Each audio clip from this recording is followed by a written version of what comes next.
Just about 2 hours ago, the U.S. Supreme Court overturned Roe v. Wade, a woman's right to abortion. The decision comes after almost 50 years and will lead to near total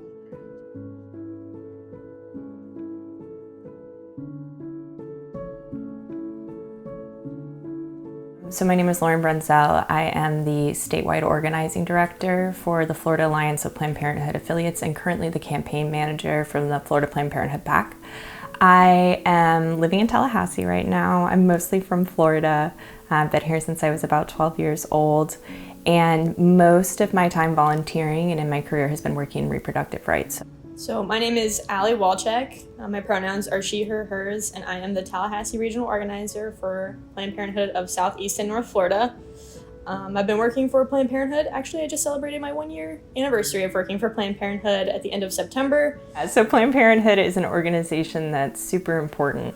It provides education within our community. We have people who go out and meet young people, they meet adults, they can do sex education that's appropriate for any age group.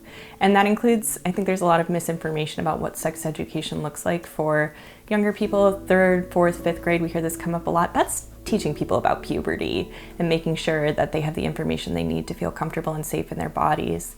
I know that a lot of people have stories about not knowing what menstruation was and they get their first period and they're absolutely terrified. We also provide healthcare. And that healthcare ranges from everything to behavioral healthcare, so therapy, which we started during COVID-19, to providing birth control. That's one of our largest services.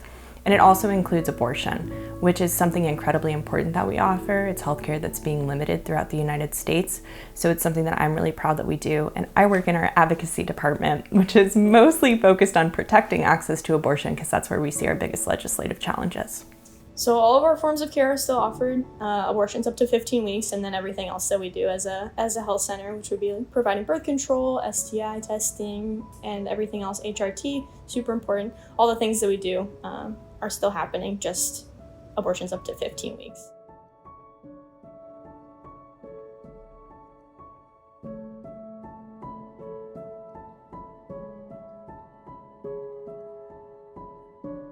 It was probably the first or second opinion that was released on that day, and we all immediately got on a call together. The whole team jumped on a call, and Lauren, our organizing director, was like, "This is very upsetting. We've known this was going to happen, but still take the time to grieve and process." And we had in place a statewide event ready to go as soon as it did fall. So we got to work on recruitment and putting out the information for that as soon as it was overturned.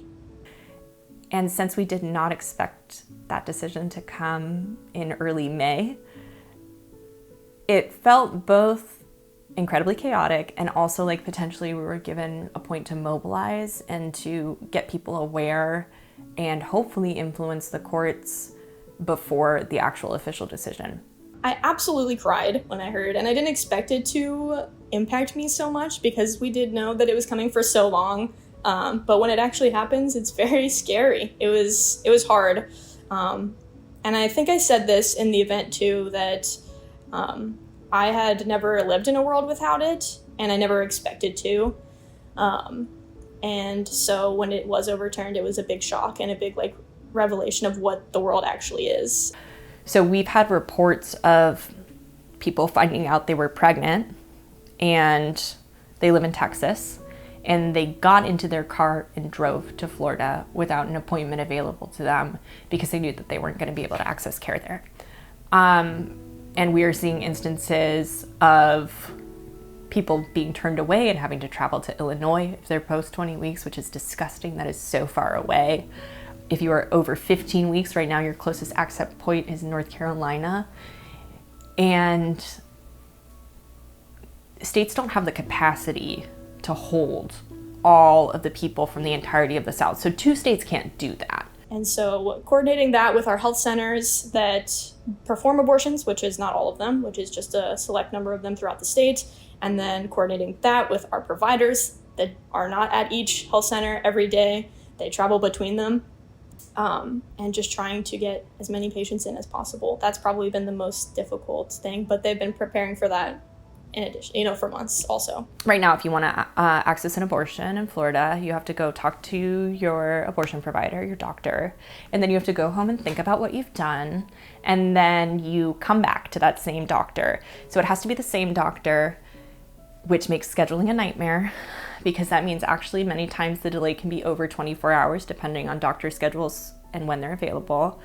And research has consistently shown that 24-hour waiting periods don't do anything for impacting people's decision. It's literally just a way to tell people that you disagree as a state with what they're doing and that you're shaming them and that they should have this added barrier because you moralistically don't agree with their decision. To combat the ban, I believe our health centers have extended hours in order to see more patients, because we also have people being so close to the border from out of state coming into our Tallahassee and Jacksonville health centers.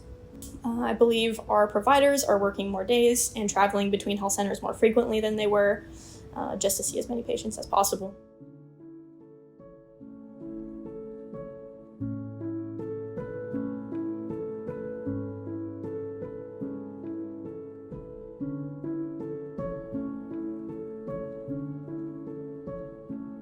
If you go back into the history of the anti-abortion movement, this moment was set literally at the Brown v. Board of Education moment. The religious right mobilized around segregation and their support of segregation, and then continued to build up social issues that they could use to build their political base. So into that fight of trying to ban Black children from going to school with white children, they also figured out that people don't like homosexuality, and they figured out that people don't like abortion, and perpetuated Ronald Reagan's presidency by making him kind of the first pro-life president that we had seen. And throughout the 80s, we continue to see this period of increased action and increased agitation towards abortion, particularly in white evangelical circles. We move into the 1990s and we start to see real danger and violence perpetuated towards abortion providers. We had the murder of an abortion doctor here in Pensacola, actually. And then we move into a cycle where they start to use new media landscapes and social media to further perpetuate misinformation against abortion. At the same time as that is all going on, they realize that they can really effectively mobilize the court system. They develop things like the Heritage Foundation in the pro-life movement, where they have conservative court justices who are committed to the most conservative interpretations of the Constitution. And through the Federalist Society, they also mobilize, and also they were providing scholarships at one point to people who were anti-abortion to go to law school. And I say they, really referring to the new right and the family values right, and there is a lot of money and there are a lot of systems of power associated with that. So this was all always going to happen. Like from the first reaction to desegregation, we're gonna end up at this moment.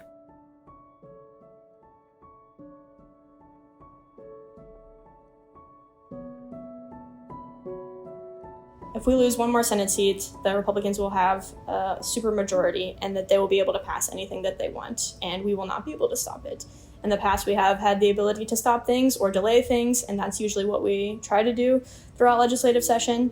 My greatest concern right now is that by July 1st of 2023, we are going to have a 6-week abortion ban in the state of Florida.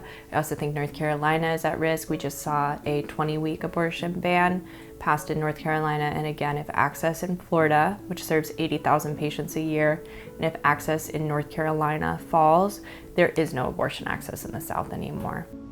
We still have champions in this House and Senate that are fighting to protect us. So in addition to testifying and going when we can, our policy team is great at talking with our champions and adding in amendments to bad bills. I believe we had 20 or more amendments added to the 15-week ban to try and make it a little less bad, a little less horrible. So that would be the next step too. In addition to doing what we can during session, it would be trying to amend the bills as best we can. There are people who are going to need abortion later than 11 weeks, and there are people who are not going to be able to travel as far as they would need to access that care, and that puts people in really dangerous circumstances. If in a perfect world from legislators, I would want us to expand access to abortion again 15 weeks is it's just not it. So expanding access to abortion, removing the 24-hour waiting period, and going back to what we had, expanding access rather than taking it away, sexual health education, regular education, LGBTQ rights. And this is not to shame young people for not voting, because I entirely get it.